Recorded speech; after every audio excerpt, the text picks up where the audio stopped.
कुशीनगर का हाल बिल्कुल बर्मा जैसा हो रहा है। मुसलमान वर्ग वहां सांस नहीं ले पाता है। आपकी राजनीति में मुसलमानों के लिए कोई जगह नहीं है। भारत का विरोधी है, मैं उसका विरोधी हूं सर, वो कोई भी हो।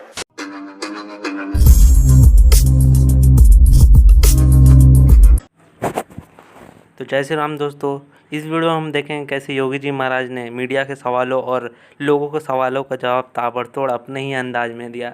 आपको कसम से ये वीडियो देख के बहुत मज़ा आएगा। अगर मज़ा आया तो चैनल को सब्सक्राइब ज़रूर करना और वीडियो को लाइक ज़रूर करना। ये दो काम आप करके ही यहाँ से हटना और वीडियोज़ को पूरा देखना है, तभी मज़ा आएगा। चलो भाई देखो अब मैं क्या करता हूँ। ताजमहल का नाम राम महल कर सकते हैं। क्यों नहीं करेंगे? कर देंगे। बिल्कुल किया जाना चाहिए। आवश्यकता है तो किया जाना चाहिए। विदेशी आक्रांता के द्वारा किसी कालखंड में कुछ ऐसा कार्य किया गया है, उसको बदला जाना चाहिए। यह देश की सांस्कृतिक आजादी की लड़ाई भी है। जो मुमताज महल के लिए शाहजहां ने ताजमहल बनाया, अयो जांच का विषय है, चर्चा करिए ना इस पर कभी खुले मंच पर। अच्छा, तो इसका मतलब जो भी पुरानी विरासत है, अगर कहीं लाल कोई विरासत नहीं, कुतुब मीनार जो देश के हित में होगा हमें वह कदम सख्ती के साथ उठाना चाहिए, बिना सोच, बिना लौंग लपेट के, बिना संकोच के। देश के हित में मतलब मानते हैं जो 20-22% मुस्लिम आबादी है वो देश हित के खिलाफ है, उनको हाशिए पर रखकर आप अपना देश, अपनी दुनिया, आप कभी गोरखपुर आएंगे ना, वहां मुसलमान जब पीड़ित होता है तो वह कहीं और नहीं जाता, वो मेरे पास ही आता है, कहता साहब देखो फलाना गुंडा उसके पास कोई विकल्प परेशान कर रहा है। और उत्तर प्रदेश सरकार से भी जो पीड़ित होता है तो भी मेरे पास ही आता है, कहीं और नहीं जाता है। हर एक व्यक्ति की सुरक्षा और हर एक व्यक्ति का विकास आपको देखना गोरखपुर में जाकर के देखिए। एक बार इसको ये बोलेंगे, हर एक व्यक्ति मतलब हिंदू हो या मुसलमान, क्या बात कर रहे हैं? जो भारत का नागरिक है, जो भारत का नागरिक है वो हमारा नागरिक है, उसमें जाति मत और पंथ कहां की बात आती है? जब अरे मैं सनातन हिंदू धर्म का उपासक हूं, बदलना चाहते हैं, सनातन हिंदू धर्म का उपासक हूं, सर्वे भवन्तु सुखिनः सर्वे सन्तु निरामया की बात करता हूं। मैं किसी मत और मजहब का विरोधी नहीं, लेकिन जो भारत का विरोधी है मैं उसका विरोधी हूं सर। वो कोई भी हो, मैं उसका विरोधी हूं।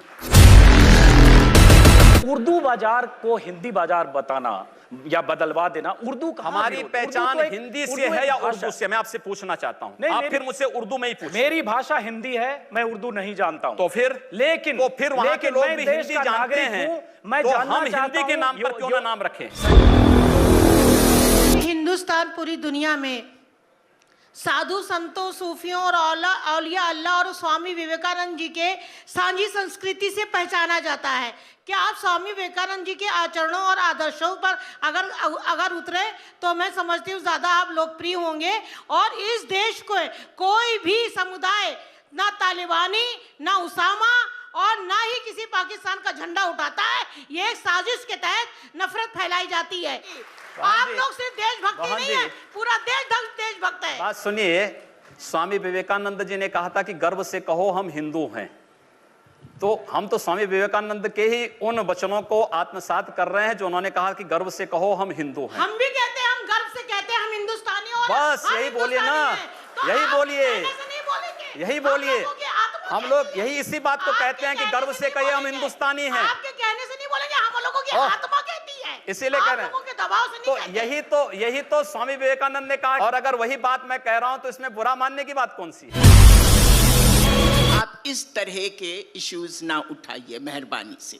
ये वो वक्त आ गया है कि आप देखें कि मुसलमान, औरतों का क्या मुद्दा, मुसलमान खुद मर्द भी एजुकेशन में कितने पीछे है। ये बात उन दलों को समझानी चाहिए जो मुसलमानों को केवल आजादी के बाद वोट बैंक बना करके रख दिए हैं। योगी जी से मैं सहमत हूं कि आप जो सवाल इनको कह रही हैं, ये उठाएं मुसलमानों की गरीबी, गुर्बत और इसकी बात, वहां जो पार्टियां जो मुसलमानों को सदियों से, दशकों से वोट बैंक समझती है, वो पार्टियां भी वहां मुसलमानों के सिर्फ वोट बैंक समझती है, उनके विकास की बात कम करती है। आपकी राजनीति में मुसलमानों के लिए कोई जगह नहीं है। क्यों नहीं है? क्यों नहीं है? डॉक्टर एपीजे अब्दुल कलाम को जब माननीय अटल बिहारी वाजपेयी जी ने राष्ट्रपति के लिए खड़ा किया था, सबसे पहला सांसद था जिन्होंने समर्थन किया था। भारत का मुसलमान डॉक्टर एपीजे अब्दुल कलाम बने, शाहनवाज हुसैन जैसा बने, पहला व्यक्ति रहूंगा जो समर्थन करेगा। लेकिन अगर यहां पर कोई ओसामा बिन लादेन को और औरंगजेब जैसे दुर्दांत लोगों को अपना आइकॉन मान करके भारत के अंदर पाकिस्तान का झंडा लहराएगा, तो फिर उनके उन विषैले फनों को सख्ती के साथ कुचलने के लिए भी सबसे पहले योगी आदित्यनाथ। आपके समर्थक कहते हैं कि अगर यूपी में रहना है तो योगी योगी कहना है, इसका नारे का क्या मतलब है और ये डराने वाला नहीं है? अरे भगवान कृष्ण ने भी कहा था कि तस्माद योगी भवा अर्जुन, अर्जुन को कहा अर्जुन योगी बनो। अगर प्रदेश का हर नागरिक योगी बन जाएगा तो प्रदेश का कायाकल्प हो जाएगा, विकास भी हो जाएगी, सुरक्षा भी हो जाएगी।